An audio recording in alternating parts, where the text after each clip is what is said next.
tänkte jag visa er hur jag lindar. Först så sätter jag den så, padel. Och sen så kommer jag sätta runt om så. Nu är det lite skiten på utsidan, men det gör inte. Du får inte ben. Så sätter jag den så, kanten i springan. Benet eller vad säger som det går in. Så håller man runt så, sätter så. Sen tar jag lindar. Så går jag framifrån bak, så du sätter den där, så.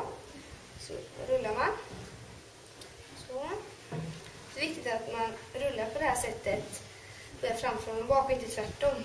För då så kan lindan, om den skulle gå upp, så hamnar den mellan hästens ben. Och då så kan det är ganska stor risk att hästen går omkull. Jag lindar alltid med paddar. Så om du har paddar så får du inte vara orolig hur hårt du lindar.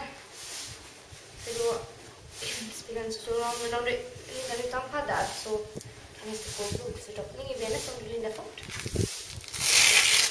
Så ställer man upp